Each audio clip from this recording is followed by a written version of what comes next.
Solution veg. मैं हूं जुनैद अजीज़, आपके स्वागत के साथ।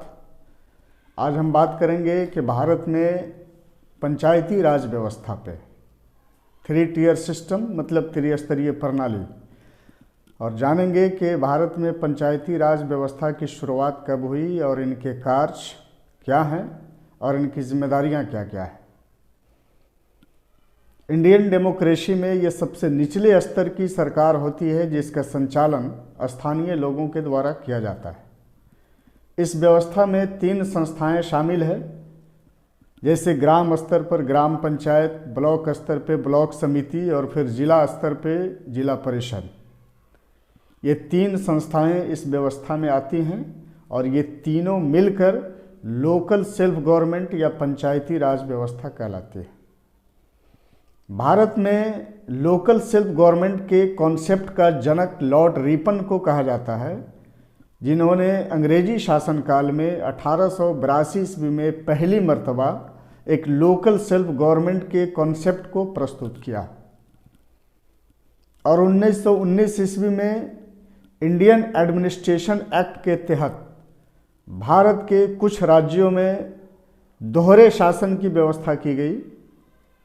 लेकिन आज़ादी के बाद 1957 ईस्वी में प्लानिंग कमीशन के द्वारा भारत में सामुदायिक विकास कार्यक्रम और राष्ट्रीय विस्तार सेवा कार्यक्रम के अध्ययन के लिए 1957 ईस्वी में एक समिति जिसका नाम बलवंत राय मेहता समिति था गठन किया गया, और अक्टूबर 1957 ईस्वी को इस समिति ने अपनी रिपोर्ट सौंपी, जिसमें त्रिस्तरीय प्रणाली मतलब इस 3 टियर सिस्टम के गवर्नमेंट को लागू करने का सुझाव दिया गया।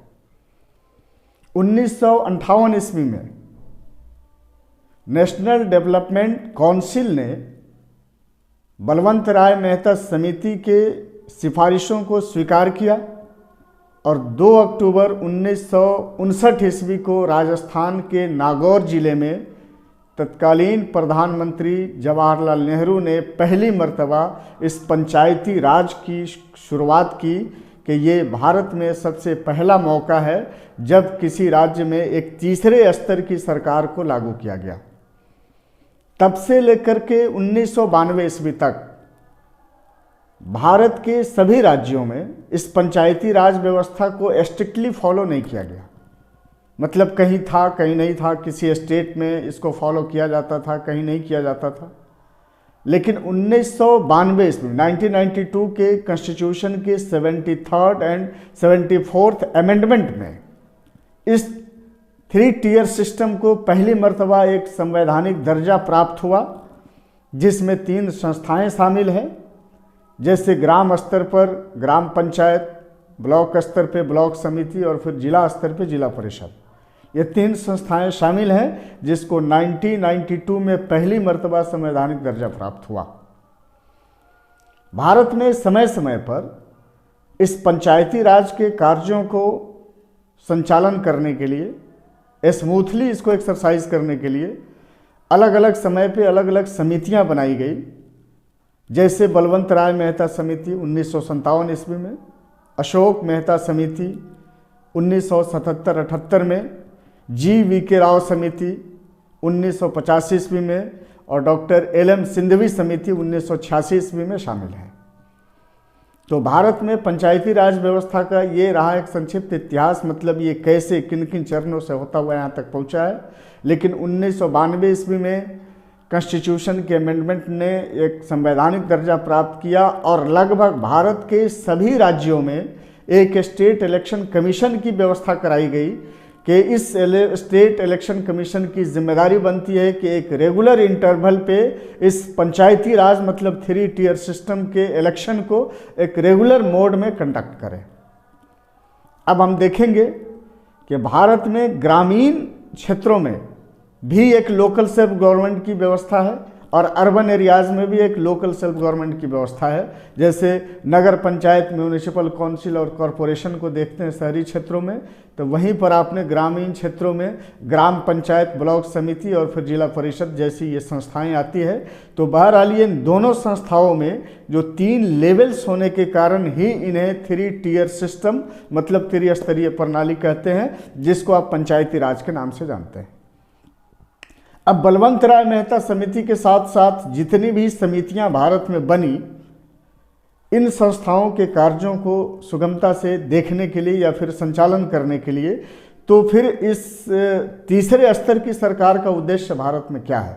तो सबसे बड़ा उद्देश्य था और है भी कि भारत जैसे विशाल देश में 2 स्तर की सरकारें एडमिनिस्ट्रेशन को चलाने के लिए बिल्कुल परफेक्ट साबित नहीं हो रही थी। तो भारत के विशालता को देखते हुए लोकल स्तर पर एक लोकल सेल्फ गवर्नमेंट की व्यवस्था की गई, ताकि पॉलिटिकल, सोशल, कल्चरल और इकोनॉमिक डेवलपमेंट आसानी से हो सके। दूसरा उद्देश्य इस संस्था का या इस गवर्नमेंट का ये भी है कि to just create a political awareness among the local people, स्थानीय लोगों के अंदर एक राजनीतिक चेतना को भी जगाना और active participation of local people in politics, और राजनीति में लोगों का एक सक्रिय जो पार्टिसिपेशन होता है वो भी होना चाहिए, और उसके लिए भी इस संस्था की स्थापना ज़रूरी थी।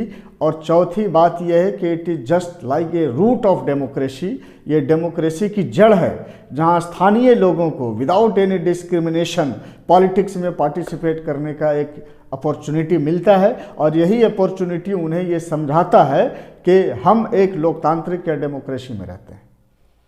तो उनको ये मिला या दिया गया ये अधिकार स्थानीय लोगों को कि उनको एक लोकतांत्रिक कंट्री का एक सिटीजन बनने का गौरव भी देता है कि हम एक डेमोक्रेसी में रहते हैं, जहां हम अपनी इच्छा से हम अपनी सरकार चुनते हैं और वो सरकार ऐसी होती है जो हमारे अकॉर्डिंग करती है काम। तो ये है मतलब पंचायती राज व्यवस्था का ये नेचर। अब हम देखेंगे कि इसके पावर एंड फंक्शन क्या है। तो पंचायती राज व्यवस्था में स्तरीय प्रणाली के कुछ कार्य हैं, इनका कुछ लिमिटेशन है। जैसे लोकल लेवल पे, स्थानीय स्तर पे आप देखेंगे प्राइमरी एजुकेशन को प्रमोट करना, कल्चरल एक्टिविटीज़ को प्रमोट करना, वाटर एंड सैनिटेशन, और उसी तरह आप स्ट्रीट लाइटिंग को भी देखेंगे, लोगों में कल्चरल अवेयरनेस को भी जगाना। ये सारी इनकी जिम्मेदारियां हैं। जैसे जैसे इनके स्तर बढ़ते हैं, मतलब ग्राम से ब्लॉक, ब्लॉक से जिला स्तर पे, तो करीब करीब कार्यों का जो दायरा होता है वो यही होता है, लेकिन उनका जो एरिया है वो बढ़ता चला जाता है। तो सेम कंडीशंस या सेम पावर एंड फंक्शन इस 3 टियर सिस्टम गवर्नमेंट के शहरी क्षेत्रों में भी होते हैं। तो जहां नगर पंचायत या म्यूनिसिपल काउंसिल है या कॉरपोरेशन है वो अपना काम करती है।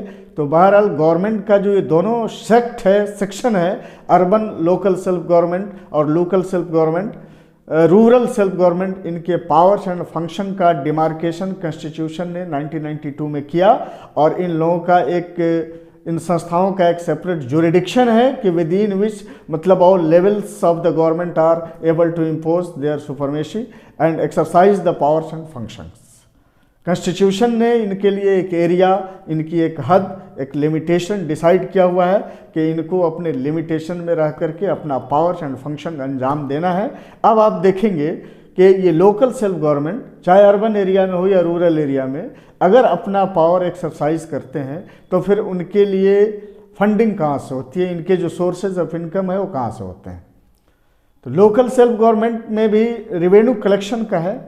ये रिवेन्यू कलेक्शन इनके इनकम का सबसे बड़ा सोर्स है, और financial assistance from state and central government, राज्य और केंद्र सरकार भी कुछ फिनेंशियल सपोर्ट करती है इन संस्थाओं को, ताकि ये अपना जो पावर्स है उसको स्मूथली एक्सरसाइज कर सके।